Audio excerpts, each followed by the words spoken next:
오늘 보실 말씀은 신명기의 말씀입니다. 신명기 8장 1절부터 3절의 말씀입니다.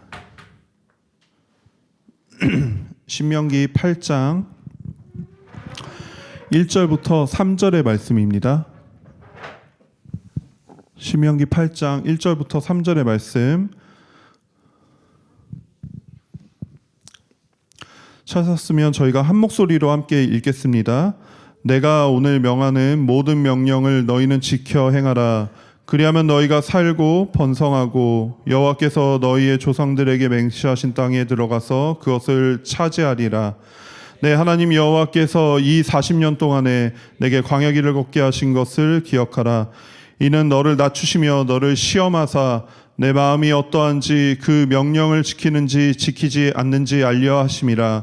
너를 낮추시며 너를 줄이게 하시며 또 너도 알지 못하며 내 조상들도 알지 못하던 만나를 내게 먹이신 것은 사람이 떡으로만 사는 것이 아니요 여호와 입에서 나오는 모든 말씀으로 사는 줄을 내가 알게 하려 하심이니라. 아멘. 혹시 여러분 영화 백투더퓨처를 아십니까? 시간여행을 소재로 한 영화 중에 가장 유명한 영화인 것 같습니다. 또 항상 최고의 걸작으로 늘상 회자되는 영화이기도 한데요. 이게 85년도에 나왔더라고요. 그래서 40년이 지난 영화인데 저도 참 어렸을 때 재미있게 봤던 기억이 있습니다. 그런데 제가 어느 날 아무 맥락 없이 이 백투더퓨처라는 영화를 갑자기 떠오른 거예요. 그러다가 영화 제목이 참 이상하다라는 생각을 했어요. 왜냐하면 백투더퓨처잖아요. 백은 돌아간다는 뜻이고 퓨처는 미래인데 그럼 이게 뭔가 맞지가 않는 거예요. 미래로 돌아간다? 백투더 패스트거나 아니면 고투더 퓨처여야 되지 않을까요? 근데 백투더 퓨처더라고요. 그래서 이게 뭐지? 그래서 네이버에 찾아보니까 저처럼 이상하게 생각하는 사람들은 별로 없더라고요. 그래서 그냥 그런가 보다. 물론 영화의 내용을 보면은 주인공이 과거로 이제 시간 여행을 가잖아요. 그러니까 주인공의 입장에서 돌아가야 되는 현실은 그 과거를 기점으로 미래인 거죠. 그래서 제목이 백투더퓨처인 거를 알지만 일반적인 상황이라면 사실 이 문장은 사용될 수가 없는 문장이죠. 왜냐하면 앞뒤가 맞지 않기 때문입니다. 그런데 제가 신명기를 읽다가 갑자기 백투더퓨처라는 말이 떠올랐습니다. 백투더퓨처 이 말은 사실 우리의 현실 영역 안에서는 결코 사용될 수 없는 말이지만 제가 신명기를 읽다가 이 말이 신학의 영역에 있어서는 놀랍게도 가장 정확한 진리를 담고 있는 문장일 수 있겠다라는 생각이 들었습니다. 오늘 그 중요한 이야기를 하려고 합니다. 오늘 본문인 신명기의 배경이 이렇습니다. 이스라엘 백성들이 지금 요단강 동편 모압 평지에 다 모여 있어요. 이제 요단강만 건너가면은 그들이 40년 동안 그토록 바라던 가나안 땅 거기에 입성을 할 수 있게 되는 겁니다. 그 땅이 바로 눈앞에 있는 상황에서 특별히 오늘 8장은 하나님의 언약의 핵심이 재선포되는 자리입니다. 가나안 땅을 앞둔 이스라엘 백성들 그들의 마음이 어땠을까요? 왜냐하면 가나안 땅은 꼬린 지점이잖아요. 그들이 그토록 광야를 헤맸던 이유였고 그리고 그들이 그토록 가기를 원했던 곳이었습니다. 얼마나 설렜을까요? 드디어 우리가 젖과 꿀이 흐르는 땅에 들어간다. 얼마나 신났겠습니까? 부모들은 자신의 자녀들에게 말했을 겁니다. 얘들아 보이니 저 젖과 꿀이 흐르는 그 풍요로운 땅이 하나님 우리한테 약속하신 땅이야. 우리가 저기 들어가면 이제 다 누릴 수 있어.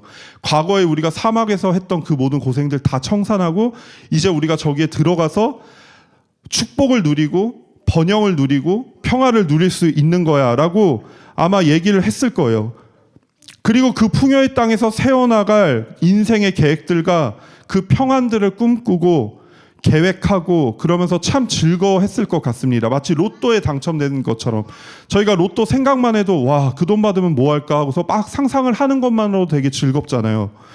그런 것처럼 아마 이스라엘 백성들도 그랬을 겁니다. 아니나 다를까 오늘 1절에서도 하나님이 축복을 약속하십니다. 1절에 내가 오늘 명하는 모든 명령을 너희는 지켜 행하라.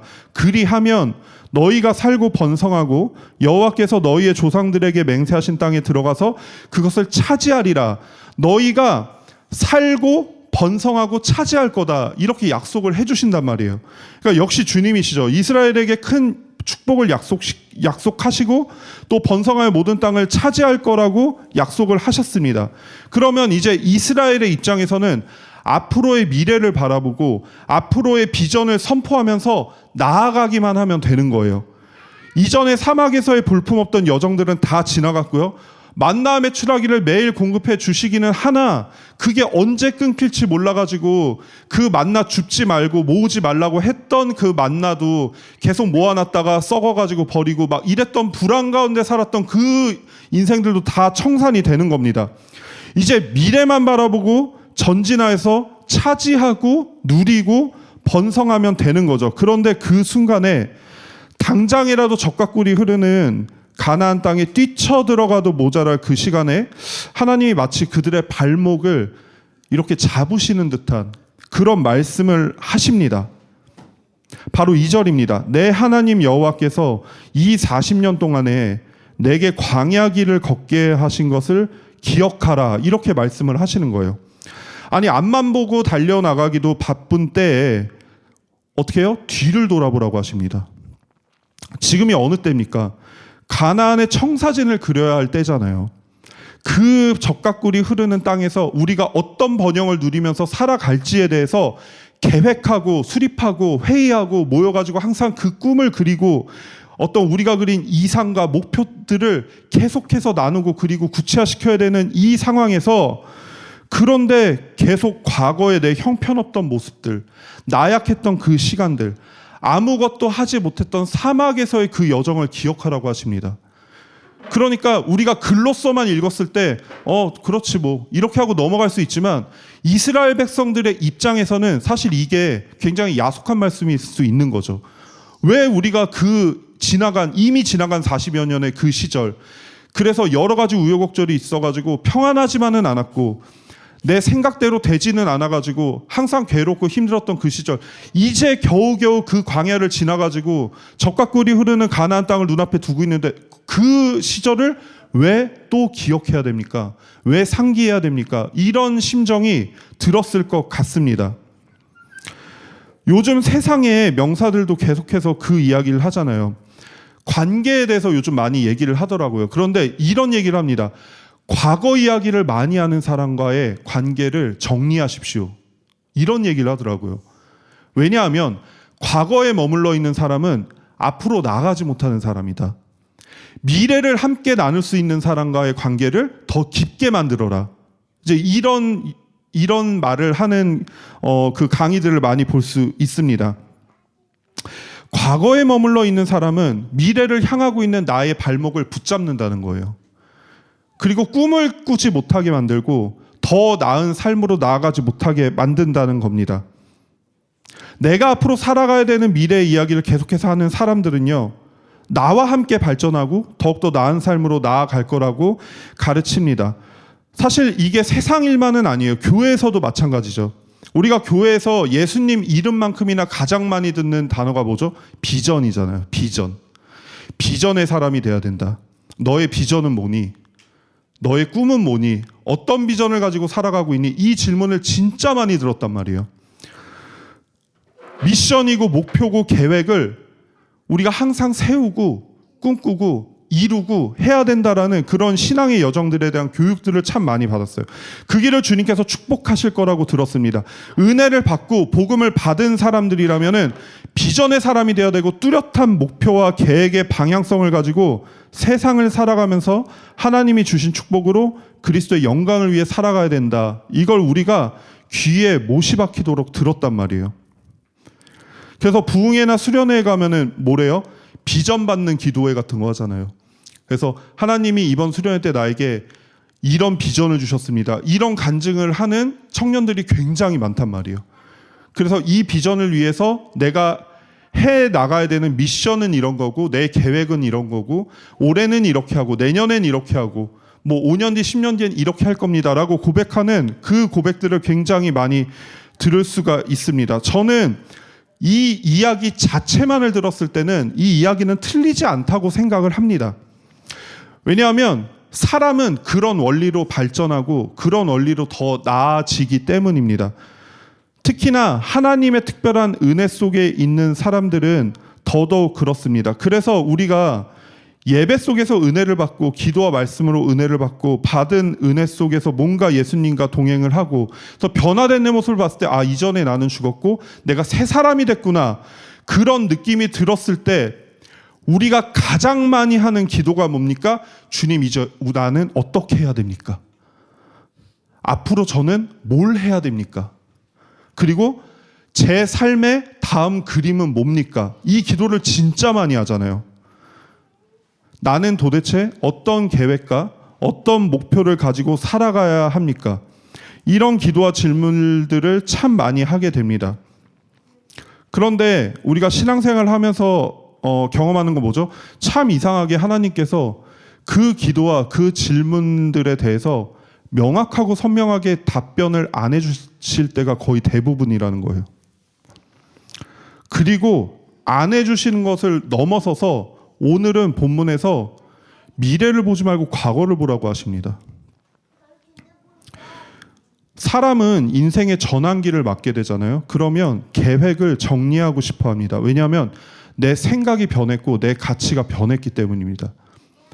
이전에 변하기 전에 내 생각과 내 가치를 가지고 세웠던 인생의 계획들이 이제 쓸모가 없어졌으니 내가 새 사람이 돼서 새로운 가치와 새로운 생각이 내 안에 들어왔으니 이걸 토대로 다시 계획하고 내가 이전에 세웠던 계획을 다시 수정하기를 원하는 거죠. 그래서 과거에 수치스럽고 부끄럽고 고개를 절레절레 하던 그 모습들 우리가 다 있잖아요. 죄인된 모습들, 예수님 몰랐을 때의 그 모습들, 양심의 가책 없이 그냥 그게 전부인 것처럼 살아갔던 그 모습들은 다 잊고 이전 것은 지나갔으니까 새로운 것, 하나님 주실 것, 그 미래들을 바라보면서 앞으로 나아가자라고 생각을 많이 합니다. 그게 비전이고 그게 미션이라 생각하기 때문입니다. 그런데 성경에서 말씀하시는 앞으로 나아감, 비전과 목표와 미션을 향해서 나아가는 전지는 조금 다른 것 같아요. 그리고 오늘 그분은 미래를 향해 너희가 나아가길 원하면 뒤를 바라봐야 된다라고 말씀을 하시는 겁니다. 이거는 과거에 대한 미련이나 후회를 말씀하시는 게 아닙니다. 하나님이 미래를 향해 뒤를 바라보라라고 하실 때 우리 안에 먼저 다루기를 원하는 질문이 있으시기 때문입니다. 그 질문은 너는 지금 지금 세워져 있는 너의 인생을 정의할 때 어디서부터 설명을 하고 있니? 라는 질문인 거죠. 그러니까 지금 내가 발딛고 선 이 자리가 무엇으로 기인해서 무엇으로 말미암아 내가 이곳에 서 있는지를 하나님께서 물으시는 거예요. 누군가는 나의 작은 성공으로부터 크고 작은 성공으로부터 시작해서 나의 삶과 나의 이 자리를 설명을 할 것이고 때론 누군가는 실패와 상처와 아픔으로부터 나의 이 자리를 설명하려고 할 겁니다. 또 누군가는 나의 치열했던 열심과 노력 그리고 그로 인한 성과에서부터 시작해서 나의 자리를 설명할 겁니다. 그런데 성경은 하나님의 사람은 다른 무엇도 아니라 전 인격적으로 단 한 가지는 무조건 기억해야 된다. 그게 뭐냐면요. 하나님의 사람이 서 있는 그 자리는 단 한 가지. 하나님의 은혜로부터 시작되어서 하나님의 은혜만으로 설명이 될 수 있어야 된다는 거죠. 이는 너를 낮추시며 너를 시험하사 네 마음이 어떠한지 그 명령을 지키는지 지키지 않는지 알려 하심이라. 낮춘다는 것을 무엇을 의미할까요? 교만을 깨트리는 겁니다. 그냥 우리가 잘 안 되고 뭐 지위가 낮아지고 연봉이 깎이고 이런 걸 말씀하시는 게 아니에요. 자기 의존을 무너뜨리시는 겁니다. 여러분 오해하시면 안 되는 게 하나님께서 우리를 괴롭게 하시려고 일부러 고통을 주시고 아픔을 주시고 그래서 우리를 시험케 하시는 분이 아니에요. 하나님은 상처를 주셔서 우리를 기죽이시는 분이 아니십니다. 이것은 우리를 낮추신다라는 이것은 하나님이 이스라엘을 무너뜨려 가지고 이스라엘을 아주 작은 자로 만드시는 게 아니라요. 지금 이스라엘이 스스로 크다고 착각하고 있는 그 상태, 그걸로부터 이스라엘을 벗어나게 하시려는 그 말씀을 하고 계신 거예요. 착각하고 있는 그 상태.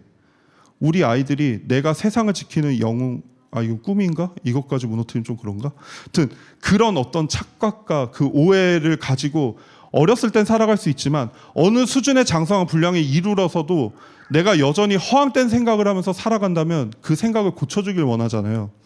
마치 하나님께서 잘못된 가치와 잘못된 자존감을 가지고 살아가는 이스라엘 백성한테 착각하면 안 돼 라고 말씀하시는 게 스스로 낮추게 하신다, 너를 낮추신다 라는 말씀이라는 겁니다. 그들이 가장 신뢰하던 시스템이 무엇이었습니까? 바로의 시스템이었죠. 그 시스템에서 그들은 천편일률적으로 벽돌 굽는 기계로서 존재해 왔고요. 그 일을 통해서만 그들이 높아지고 낮아졌어요. 그러니까 할당량을 잘 채우면 그들의 인생이 높아지는 거예요. 그런데 채우지 못하면은 채찍질을 당하고 고난을 당하면서 그들의 인생이 낮아지는 거죠. 기준이 벽돌이에요. 기준이 바로가 만든 세상의 시스템입니다. 그리고 그들이 굽는 벽돌은 애굽의 신과 바로를 경배하는 건축물을 세우는 재료로서 사용이 됐습니다. 그러니까 그들의 삶이 어떤 거예요? 그들의 인생의 어마어마한 업적은 그 벽돌로 인해서 그 어마어마한 신전들이 지어지는 것, 그게 그들의 업적이었고요. 그들이 넘어지고 실패하면요, 내가 벽돌을 제때 수납하지 못해가지고 그 신전이 지어질 때 내 벽돌이 사용되지 못하는 것. 그러니까 그 건축물을 세워지면서 세우지 못하면서 내가 할당량을 채우지 못하면서 인생의 크나큰 업적과 정체성으로 그것을 삼고 살아가던 존재가 누구예요? 이스라엘 백성이었다는 거예요. 하나님의 백성. 그런데 성경이 단호하게 말씀하십니다. 하나님을 예배하는 제단은요, 벽돌로 만들면 안 된다라고 출애굽기에서 말씀하시잖아요. 그래서 너희가 제단을 세울 때 돌을 정으로 깨지 말라고, 다듬지 말라고 말씀을 하십니다. 이게 단순히 재료를 말씀하시는 게 아니라 성경의 가장 중요한 영적 원리를 내포하고 있는 말씀입니다. 하나님을 예배함은 인간의 성취가 아니라 하나님의 은혜라는 거예요. 우리가 지금 이 자리에서 예배할 수 있는 거, 하나님을 높여드릴 수 있는 거, 이거 우리가 열심히 일해가지고 뭐 공간을 구하고 사람을 모으고 이런 어떤 부족하지만 시스템을 만들고, 그래서 이런 형식에 따라서 우리가 이렇게 찬양도 하고 또 설교도 듣고 막 이렇게 기도도 하고, 그래서 하나님께 예배를 드릴 수 있는 게 아니라 이 모든 것들이 다 하나님께서 우리에게 허락하신 은혜라는 거예요. 우리가 만들고 우리가 쌓고 우리가 올렸다가 아니라는 겁니다. 이미 주신 것을 가지고 우리의 의지와 지식으로 정을 쳐서 그걸 다듬고 내 어떤 소유와 내 어떠한 그 권한을 그것에 부여하는 게 아니라요, 그냥 주신 그대로 단지 쌓은 것, 이게 신앙의 구조고 예배의 방향이라는 겁니다. 내가 만들고 내가 쌓았다고 선언하는 순간 우리가 지금 경험하고 있고 듣고 또 느끼고 생각하는 그 모든 교회의 문제들이 시작이 됩니다. 주인이 주님이 아니라 내가 되는 거죠. 그러니까 예배의 주도권, 교회의 주도권, 이것들을 사람이 가져가는 순간 어떻게 됩니까? 내 수고와 헌신의 대가를 바라게 되잖아요. 그러니까 내가 들인 시간과 정성만큼 무언가 보상을 받길 원하는 거예요. 그래서 자꾸 하나님의 것이라고 말하면서 하나님의 것에 손을 대고 내 욕망의 실현의 통로로 하나님의 은혜와 하나님이 보내주신 영혼들을 자꾸 도구화하고 또 내 소유화하기 시작하는 거죠. 그런데 그분은 우리의 이 마음을 아예 없는 것으로 만드시는 분이십니다. 그 바로의 시스템을 주께서 무너뜨리셨어요. 그럼 그 무너진 시스템의 자리에 뭐가 들어왔습니까? 하나님과의 관계가 들어온 거예요. 이거는 단순히 수천 년 전의 사건이 아니라 지금 현재도 우리 가운데 일어나고 있는 일들입니다. 하나님께서 때로는 우리의 삶 가운데 무언가를 무너뜨리실 때가 있어요. 그런데 단순히 무너뜨리시는 분이 아니라, 없애시는 분이 아니라, 불태워가지고 죄만 남기는 분이 아니라 그 자리를 반드시 그분의 것으로 채우시는데요, 그 본질은 하나님과의 관계라는 거예요. 내가 누구인가? 내가 예배하는 하나님은 누구신가? 그리고 하나님과 나의 관계는 무엇인가? 관계로서 들어오시니까 어떻게 해요? 그분과 우리를 마음과 마음으로 대면해서 알길 원하시는 거죠. 관계니까요. 계약이 아니잖아요. 관계니까. 그러려면 먼저 알아야 되는 게 있습니다. 그걸 위해서 하나님께서 우리를 때론 낮추시고 우리를 시험하시는 거예요. 그러니까 너를 시험하다 하사에서 시험하다의 히브리어가 나사입니다. 그런데 이 뜻이요, 단순히 그냥 시험하다가 아니라 검증하다, 드러내다, 이런 뜻을 가지고 있습니다. 그러니까 하나님의 시험은요, 우리를 너는 통과, 너는 탈락이야, 이렇게 가르시는 그런 시험이 아니라요, 우리의 진짜 상태를 드러내시는 게 성경에서 말씀하시는 시험이라는 겁니다. 우리가 이 말씀을 굉장히 오해해서 마치 하나님이 우리한테 함정을 파고 기다렸다가 함정수사처럼 너 걸렸네, 너 탈락, 이런 정서가 우리 가운데 사실은 있잖아요. 그래서 내가 이번에 하나님의 시험을 통과하지 못해서 축복을 받지 못했어. 내가 이걸 통과했었어야 내가 하고 있는 이 일이 성공을 했을 텐데 이걸 통과를 못했네. 다음에 시험이 올 땐 내가 이거 통과해야지. 마치 이런 정서로 하나님의 시험을 대할 때가 있단 말이에요. 그런데 우리 주님은 우리를 넘어뜨리시려고, 또 우리가 실패하면 버리시기 위해서 시험하시는 분이 아닙니다. 근데 왜 우리 마음에 이런 마음이 있냐? 세상의 시험은 그렇거든요. 세상의 시험은요, 버리기 위해서, 무너뜨리기 위해서, 갈라놓기 위해서, 배제하기 위해서 하는 게 시험이에요. 그러니까 이런 말이 있잖아요. 1등만 기억하는 더러운 세상. 이런 말이 있잖아요. 그 말은 도태되고 쓰러지고 넘어진 자들을 세상은 기억하지 않는다는 거죠. 심지어 올림픽에서 은메달, 동메달 하면은 전 세계에서 2등, 3등이거든요. 근데 누군지를 몰라요. 우리의 죄성이 1등에만 반응해요. 그 나머지 도태된 자들에 대한 기억이 없어요. 즉 세상의 시험의 구조는요, 생존한 소수를 위한 구조고요, 도태된 그 다수들은 그냥 버려지기 위한 구조입니다. 그러니까 세상을 사는 우리의 가장 큰 불안 중에 하나가 뭡니까? 내가 인정받지 못하고, 내가 도태되고, 내가 어디서도 쓸모없는 사람이 될까봐 너무 불안하잖아요. 돈을 버는 것을 떠나서 우리가 일을 갖지 않고 직업을 갖지 않으면은 굉장히 불안한 이유가 그런 거잖아요.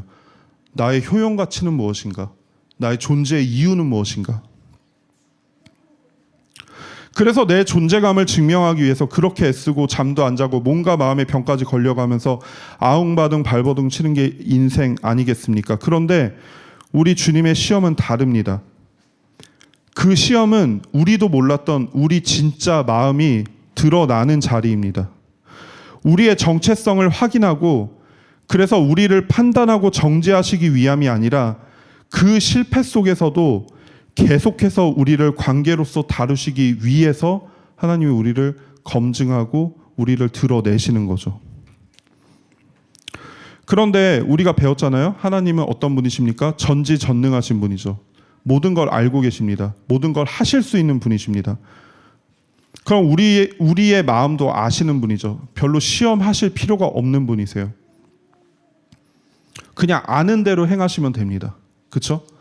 우리가 완악함을 굳이 시험해서 너 진짜 완악하네? 라고 확인을 하실 필요가 없으신 분이에요. 보면 아세요. 너 완악하구나. 보면 아세요. 너 순전하구나. 근데 굳이 그 시험의 과정을 왜 거치게 하십니까? 여기서 히브리어 야다가 또 등장을 합니다.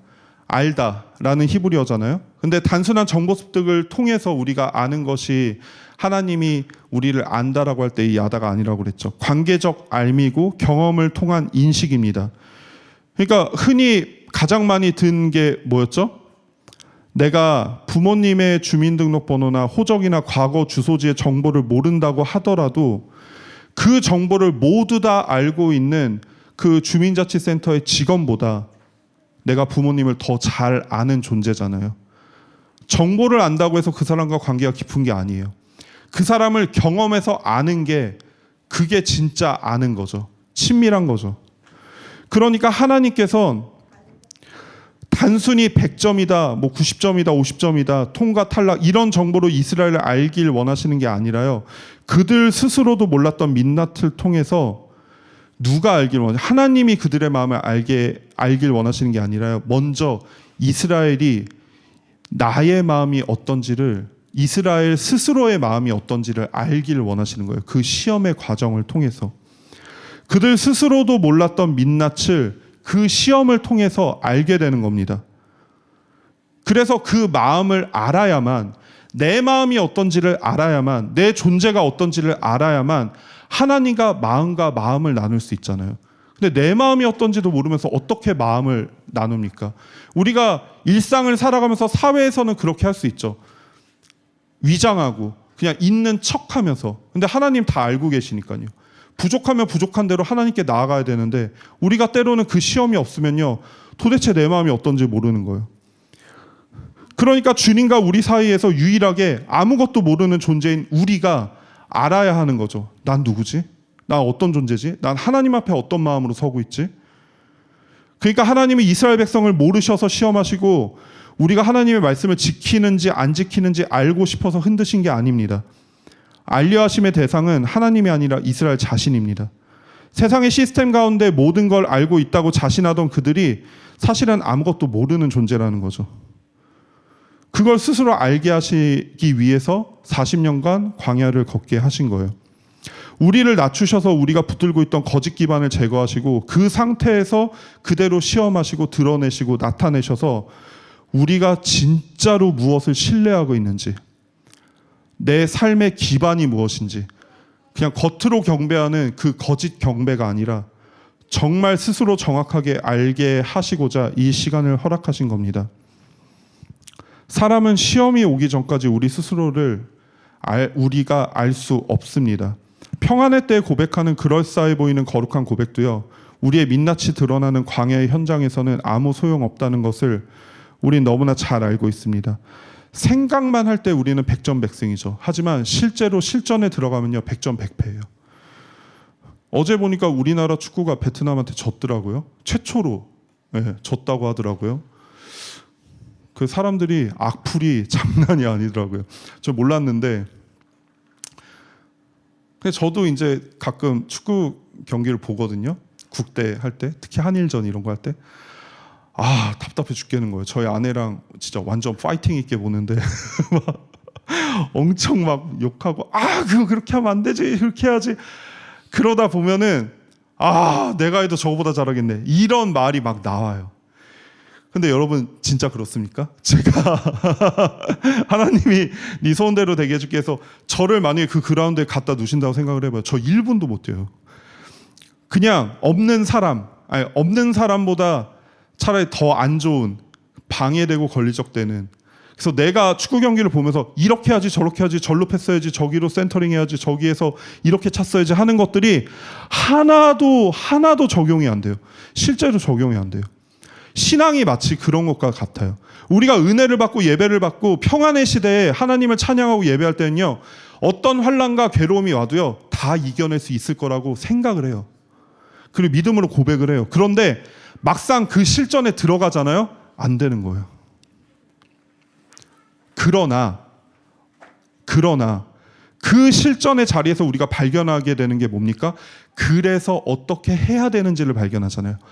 내 생각과 내 의지와 내 결단을 믿는 게 아니라 그 연약함과 그 나약함과 그 죄됨보다 훨씬 더 큰 결론이신 하나님을 바라봐야 되는구나 라는 거를 그 현장에서 발견하게 되잖아요. 그게 오늘의 언어로 시험이에요. 시험. 그 현장, 그 실제적인 그라운드, 그게 시험인 거예요.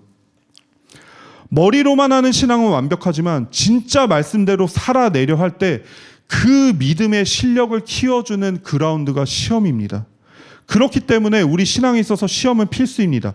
내 민낯을 계속해서 발견하고 나의 신앙의 실력을 키우는 자리가 바로 시험이기 때문입니다. 그러니까 사실은 우리가 성경을 읽을 때도 그렇고 설교 말씀을 들을 때도 그렇고 예배를 할 때도 마냥 마음이 좋은 것만은 아니란 말이에요. 그냥 우리 목사님들 말씀이 다 그렇잖아요. 복 받을 거예요, 잘 될 거예요, 막 로또 될 거예요, 뭐 이런 게 아니라 하나님의 마음을 알려주시면 우리가 항상 그곳에 우리의 각자 개인의 걸리는 돌이 있어요. 말씀 가운데 그 걸려 넘어지는 돌이 있단 말이에요. 걸려 넘어지면 마음이 아파요. 나 저거 못하는데, 나 지금 그렇게 못 살고 있는데, 나 저 말씀 들었으니까 순종해야 되는데 너무 괴로운데, 이 마음이 제 가운데도 있어요. 그래서 저 설교하는 게 그렇게 즐겁지가 않아요. 왜냐하면 설교하면 그대로 바로 시험으로 오거든요.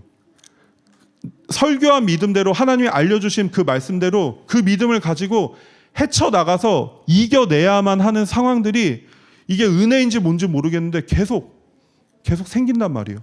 그러면 오늘도 이 설교를 하잖아요. 그러면 이게 또 내 삶에 어떤 걸리는 돌로 작동을 할까?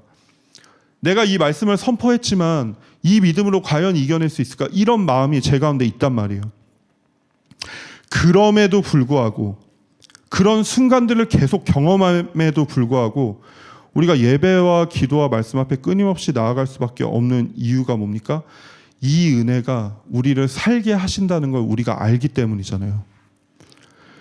그 불편함이 사실은 하나님이 우리를 돌보신다라는 증거라는 걸 우리가 알고 있기 때문이잖아요. 그래서 그 불편함 가운데 나아가는 거죠.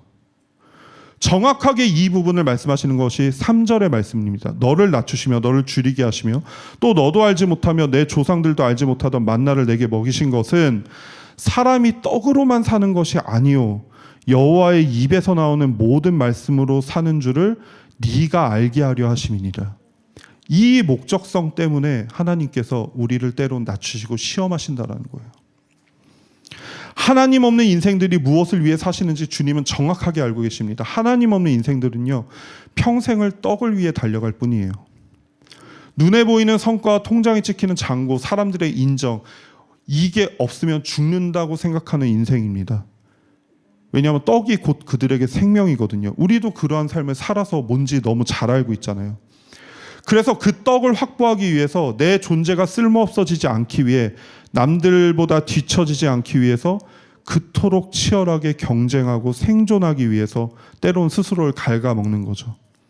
그런데 하나님이요, 우리를 그 떡이 없는 광야로 데려가시는 거예요. 떡을 구할래야 결코 구할 수 없는 광야로 우리를 데려가십니다. 내 능력으로 떡을 만들어낼 수 없는 곳, 내 스스로의 어떤 스펙과 경험과 지식과 인맥이 아무런 소용없는 그 절박한 현장으로 우리를 데려가셔가지고요, 단순히 그곳에서 그냥 굶어 죽게 막 냅두고 방치시키는 것이 아니라 그곳에서 우리의 가치와 생각을 무너뜨리시는 것이 우리를 세우시기 위해서예요. 떡이 아니라 여호와의 말씀으로. 성경에서 이 만나에 대한 흥미로운 설명을 덧붙이시죠. 너도 알지 못하며 내 조상들도 알지 못했다. 그러니까 세상에서 배운 경제 논리나 인과관계나 성공 공식으로는 이 하나님의 전적인 공급을 설명할 길이 없는 거예요. 왜냐하면 세상에서 아무도 경험해보지 못했으니까. 근데 우리는 아는 거죠. 설명할 수 없는데 정확하게 이게 세상의 공식처럼 1+1은 2야 라고 선포할 수는 없지만 그런데 있는 거예요. 세상이 알아듣지도 못해요. 언어가 다르거든요. 근데 사실 이걸 우리가 어디에서 다 경험을 했습니다. 거기가 어디죠? 가정. 하나님의 대리자로서 세우신 부모님을 통해서 우리가 미취학이었을 때 스스로 존재하지 못하는 어린 나이 때, 우리 아이들과 같은 나이 때 다 경험했잖아요. 치킨 먹자, 부모님 치킨 먹자 하면 치킨 먹는 거예요. 그렇죠? 우리 여행 가자 하면 여행 가는 거예요. 그렇죠? 우리 뭐 하자 하면 부모님이 말만 하면 그대로 그냥 되는 거예요. 그게 무슨 돈으로 됐는지, 그 돈을 벌기 위해서 어떠한 노력이 있었는지 어린 시절에는 알지 못해요. 그냥 부모님의 말씀이 그대로 이루어지는 거예요. 그리고 그 부모님의 말씀을 통해서 내가 생존하는 거죠. 하나님께서 가정에서 그거를 다 경험하게 하셨어요. 어떻게 사람이 여호와의 말씀으로만 삽니까? 라고 질문을 하는 사람들한테 단 한 사람도 예외가 없이 경험하게 하셨어요. 너네 이미 그렇게 컸어. 아무것도 못하는 똥만 만드는 기계일 때부터 너네 그렇게 생존했어. 존재 자체가 너무 귀해가지고 그게 누구의 수고와 누구의 헌신과 어디에서 기인한 물질인지 너네 그런 거 헤아릴 필요도 없이 그냥 그렇게 모든 생존을 위한 필요가 충족이 됐었어. 그거를 경험하게 하신 거죠. 이게 여호와 입에서 나오는 모든 말씀으로 사는 것의 그림자란 말이에요. 그러니까 우리의 생각과 원한과는 그 방식과 결론이 좀 다를 수도 있죠. 우리도 클 때 그랬잖아요. 우리가 아이를 기를 때도 마찬가지입니다. 그들의 원한과 그들의 욕심대로 다 해주지 않잖아요. 그러나 그들을 책임지는 거죠. 그래서 이스라엘 백성들이 내 원한과 욕망을 따라 그리하던 곳이 어디입니까? 애굽의 종살이하던 시절이에요. 근데 하나님이 거기로 결코 보내지 않으십니다. 왜요? 거기 가면 내 자녀가 아니라 종이 되는 거니까. 절대 보내지 않으시는 거죠. 우리 주님은 자신의 자녀를 다시 종으로 만드실 수 없는 겁니다. 포기하지 않고 계속해서 가르치시는 겁니다.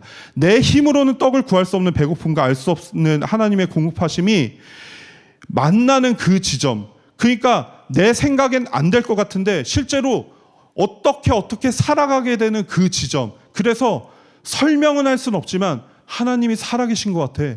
하나님이 나를 채우시는 것 같아. 근데 왜 굳이 이 방법으로 하는지는 내가 이해를 하지 못하겠어. 그 지점에서 우리한테 가르치고 싶으신 것이 딱 하나란 말이에요. 내 입에서 나오는 말씀이 너희를 살리는 거다. 지금도 마찬가지입니다. 우리가 사실 그 은혜 가운데 살고 있는 거죠. 이해할 수 없고 논할 수 없는 그 은혜 가운데 살고 있는 거죠. 그럼 더 나아가서 그게 뭐죠? 너의 생명은 우리가 갖고 있는 떡의 크기에 달려있는 게 아니라요, 하나님과의 관계에 달려있다는 걸 말씀을 하시는 거예요. 우리가 그토록 두려워하던 도태됨과 쓸모없음의 공포 앞에서 하나님은 역설적으로 우리는 우리의 쓸모로 사는 존재가 아니라 하나님의 말씀으로 사는 귀한 존재라는 것을, 존귀한 자녀라는 것을, 그 정체성을 회복시키시는 겁니다. 어서 빨리 요단강을 건너 그토록 바라던 가나안 땅만 바라보던 이스라엘에게 과거를 돌아보게 하신 이유가 이겁니다. 이 은혜의 기억이 없이는요, 전진하더라도 방향을 잃은 방황이거나 욕망을 향한 폭주가 될 뿐이기 때문입니다. 이스라엘이 40년 광야를 건너올 수 있었던 힘은 그들의 다리에 있지 않았고, 하나님께서 공포하여 주신 만나 메추라기, 반석에서 터진 물과 구름 기둥과 불 기둥, 그 모든 돌보심 가운데 있었다는 것을 주님께서 다시 한번 명심하라고 말씀을 하시는 겁니다. 그래서 성경에서 말씀하시는 앞으로 나아감, 전진이란 뭐죠? 기억하는 자만이 바르게 나아갈 수 있다라고 말씀을 하시는 거죠. 좀 더 풀면 뭐예요? 은혜를 기억하는 것이 우리 믿는 자들이 미래를 살아내는 방식입니다. 2026년의 초입에서 우리 안에 기대와 염려가 공존할 겁니다. 사람의 미래는 알 수 없죠. 그래서 때로는 미래는 기대보다는 두려움의 대상일 때가 참 많은 것 같아요. 아직 확인을 못했으니까. 그런데 이것이 단순한 염려에 그치지 않고 실제로 환난으로 다가오기도 합니다. 실제로 가나안 땅이 어땠어요? 거인 아낙 자손이 있었죠. 견고한 성읍이 있었습니다. 이스라엘의 힘으로만 계산하면 그 미래는 불가능이죠. 불행입니다. 하지만 그때 우리의 시선을 돌려서 뒤를 보게 하신 주님의 은혜가 있습니다. 아무것도 없는 광야에서 우리를 먹이신 하나님, 의복이 해지지 않게 하신 그 섬세한 하나님을 기억할 때 그 과거의 은혜는 미래를 향한 확신으로 치환됩니다. 사람이 떡으로만 사는 것이 아니다. 여호와의 입에서 나오는 모든 말씀으로 사는 것이다. 이 깨달음은 과거의 유물이 아니에요. 내일 당장 마주할 미래, 그 미래를 돌파한 유일한 무기입니다. 우리는 과거로 도망치는 것이 아니라 여기까지 도우신 하나님이 우리의 미래, 저기까지도 도우실 것이다 라는 믿음을 가지러 은혜 자리로 돌아가는 겁니다. 이게 바로 신앙이 말하는 백투더 퓨처입니다. 과거로 돌아간 것 같지만 사실은 그게 미래로 나아가는 거죠. 우리는 미래로 가기 위해 은혜의 기억으로 돌아갑니다. 말씀을 정리하겠습니다. 오늘 읽지는 않았지만 뒤를 돌아보지 않고 앞만 보고 계획하며 달려가는 사람에게 닥칠 미래에 대해 17절은 무서운 경고를 하십니다. 내 능력과 내 손의 힘으로 내가 이 재물을 얻었다 말할 것이라. 하나님 없이 성취하고 이뤄내고 세웠다라고 착각하게 되는 거죠. 아까 말씀드렸듯이 내가 스스로가 누구인지를 모르는 거예요. 여전히 바로의 시스템에 갇혀서 애굽에 있지 않고 바로의 성전을, 바로의 곡간을 짓고 있지는 않지만 여전히 똑같은 논리로 하나님 없는 삶, 그래서 그 고아가 스스로를 책임지는 삶을 살게 된다는 겁니다. 은혜를 잊어버린 채 맞이하는 미래는 축복이 아니라 저주입니다. 뒤를 돌아보지 않는 성공은 교만이 되고 뒤를 돌아보지 않는 열심은 공허한 자기 확신에 불과합니다. 하나님은 우리가 가나안의 풍요 속에서 하나님을 잃어버리는 성공한 고아가 되기를 원치 않으십니다. 사랑하는 더벅 여러분, 우리가 미래가 불안한 상황에 있을 수도 있습니다. 혹은 빨리 성과를 내야 한다라는 마음의 조급함이 있을 수 있습니다. 그런데 그렇다면 지금에야말로 우리가 멈춰서서 뒤를 돌아봐야 할 때입니다. 과거에 매몰되고 과거에 멈추라는 말씀이 아닙니다. 상처를 곱씹으면서 주저앉으라는 뜻도 더더욱 아닙니다. 시제가 주어져서 그렇지 사실 이 말은 앞으로 나아갈 방향과 태도를 교정하기 위해서는 살아계신 여호와 하나님, 우리를 살리신 예수 그리스도를 기억해야만 한다는 말입니다. 내 삶의 주인을 그분으로 다시 세워야 합니다. 연관 계획도 없고 문서할 만한 비전과 미션도 없는 우리 더복 교회에 하지만 단 한 가지만은 붙잡길 원합니다. 2026년도도 동일하게 우리의 어떠함을 증명하는 시간이 아니라 하나님의 어떠하심을 우리가 보게 되는 그 시간이 될 것입니다. 하나님께서 이미 베푸신 그 은혜를 단단히 기억하는 것, 그것이 바로 가장 두려움 없이 미래를 향해 걸어가는 우리 더복의 발걸음일 것입니다. 40일을 굶주리셨지만 오늘 본문의 말씀을 인용하여 사탄의 유혹을 물리치신 예수님의 발자취를 우리가 따르길 원합니다. 그 길이 생명이라 말씀하시는 우리의 참 부모님의 말씀을 우리가 실제로 듣길 원합니다. 그래서 모든 결핍과 풍요 앞에서도 여호와의 입에서 나오는 모든 말씀으로 사는 우리 더복이 되길 주님의 이름으로 축복합니다. 기도하시겠습니다.